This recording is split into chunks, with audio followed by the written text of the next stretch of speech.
हमारी चारों ओर हम बहुत से जीव जंतुओं को देखते हैं जो कहीं चलते हैं तो कहीं रेंगते हैं। कुछ जीव तैरते हैं तो कुछ उड़ते हैं। अंतरिक्ष में तैरते हुए ये नीले गोला हमारा घर धरती है, जो हजारों तारों के बीच तैरते हैं, जहाँ पर करोड़ों जिंदगियां पनपते हैं। लेकिन हमारी ये पृथ्वी आई कहाँ से? नमस्कार दोस्तों, मैं हूँ जीत और आपका फिर से स्वागत है अजीब दुनिया की एक और नई एपिसोड में। आज की इस एपिसोड में हम जानेंगे कि हमारी यह धरती का जन्म कैसे हुआ और इसमें जीवन धीरे धीरे कैसे विकसित हुआ।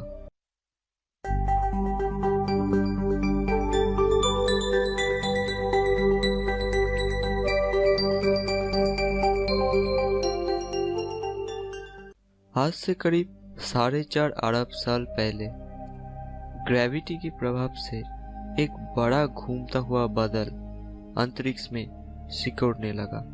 इसकी ग्रेविटी की वजह से आसपास की गैस केंद्र की ओर जमा होने लगे और तापमान धीरे धीरे बढ़ने लगा। एक दिन यहाँ पर बड़ा विस्फोट हो गया और जन्म हुआ सूरज का। सूरज के गुरुत्वाकर्षण की वजह से आसपास में मौजूद गैस, बादलों में मौजूद कण और अंतरिक्ष में घूमता हुआ चट्टान आपस में जुड़ने लगे। ऐसे ही समय बीतता गया और बहुत सी छोटे बड़े कण आपस में जुड़कर एक एक गोले का आकार धारण करने लगा और इस तरह जन्म हुआ हमारा सौरमंडल का। हमारे पृथ्वी भी इन्हीं ग्रहों में एक है। जन्म के समय पृथ्वी पूरी तरह से आग में झुलसती थी, लेकिन ग्रेविटी की वजह से धरती में मौजूद भारी पदार्थ जैसे आयन, कपर पृथ्वी की केंद्र में जमा होने लगी और पृथ्वी की बाहरी हिस्सा ठंडी होकर क्रस्ट का निर्माण किया।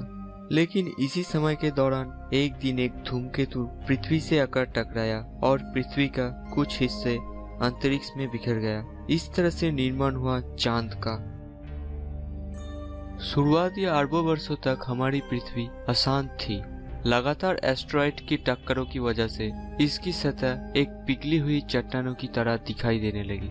वहाँ ना तो महासागर थे और ना ही वायुमंडल में ऑक्सीजन। धीरे धीरे एस्टेरॉयड का गिरना कम होता गया और पृथ्वी की सतह ठंडी होकर ठोस रूप धारण करने लगी। शुरुआती दौरों में ज्वालामुखी से बहती लावा बाहर आकर पृथ्वी को एक नया रूप दिया।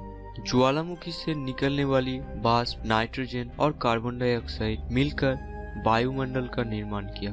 वायुमंडल में मौजूद वाष्प बादल बनने लगे और मूसलाधार बारिश होने लगी। करोड़ों सालों तक हुए बारिश की वजह से पृथ्वी पूरी तरह जलमग्न हो गया और इसी तरह से जन्म हुआ महासागरों का। करीब 4 अरब साल पहले महासागरों के अंदर जीवन का चहल पहल होना शुरू हो गया। पानी में मौजूद हाइड्रोजन, नाइट्रोजन, कार्बन मिलकर एमाइनो एसिड का निर्माण किया।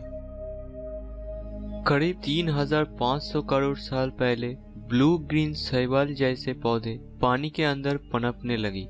सूरज की प्रकाश की उपस्थिति में ये शैवाल फोटोसिंथेसिस का क्रिया करके ऑक्सीजन पैदा करते गए। इसके कुछ वर्षों के आसपास प्रोटोजोआ जैसे जीव नजर आने लगे। साधारण एक कोशीय प्रोटोजोआ से धीरे धीरे जटिल जीवों का विकास होने लगा। करीब 60 करोड़ वर्ष पहले कैम्ब्रियन ओशन में इनवर्टिब्रेट्स प्राणी फले फूले। इनमें रीढ़ की हड्डी नहीं थी। ओर्डोविसन काल के समुद्र में रीढ़ की हड्डी वाले प्राणियों का वर्चस्व था। करीब 43 करोड़ साल पहले जबड़े वाले मछलियों का विकास हुआ। उसके बाद करीब 40 करोड़ साल पहले लंगफिश और शार्क जैसे मछलियों का विकास हुआ। 35 करोड़ साल पहले कुछ प्राणियों ने समुद्र से निकलकर धरती पर आई और इस तरह उभयचर यानी एम्फीबियन बन गए।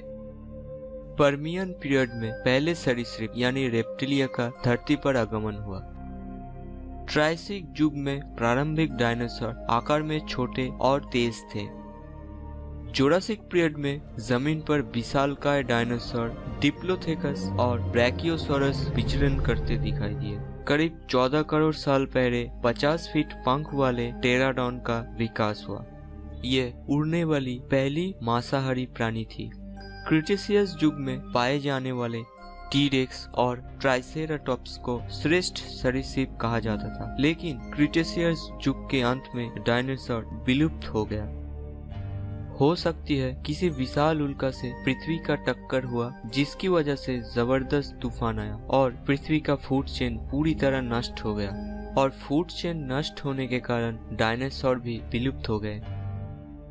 डायनासोर्स की विलुप्त होने के कारण धरती पर मैमल्स का विकास प्रक्रिया शुरू हुआ। 2.5 करोड़ वर्ष पहले प्रारंभिक मानव हेमिनॉइड धरती पर विचरण करने लगे। 1 से 1.5 करोड़ वर्ष पूर्व रैमापेथियस नामक एक प्रकार आदि मानव रहता था, जो धीरे धीरे विलुप्त हो गया।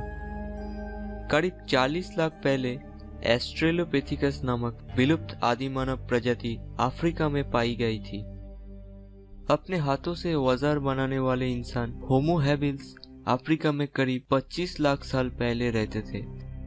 सीधे खड़े होने वाले इंसान होमो इरेक्टस का आगमन करीब 18 लाख साल पहले हुआ। होमो इरेक्टस पहली प्रजाति था जो आंख का इस्तेमाल जानता था। इसके बाद आधुनिक मानव यानी होमो सेपियंस का आगमन हुआ। सबूतों के हिसाब से आधुनिक मानव यानी होमो सेपियंस का उत्पत्ति अफ्रीका में 2 लाख साल पहले हुआ था। आज मानव धरती पर सभी जगह पर मौजूद है और मानवों का विज्ञान तकनीकी रूप से बहुत ही आगे बढ़ चुका है। तो दोस्तों, ये थी हमारी धरती का इतिहास। दोस्तों, अगर आपको यह वीडियो पसंद आए तो लाइक जरूर कीजिए, और अगर अभी तक आपने हमारे चैनल अजीब दुनिया को सब्सक्राइब नहीं किया तो जल्दी से सब्सक्राइब कर लीजिए, ताकि आने वाले वीडियो आप बिना रुकावट एंजॉय कर सके। आज की इस वीडियो में बस इतना ही। फिर से मिलते हैं एक नए एपिसोड के साथ। तब तक के लिए नमस्कार।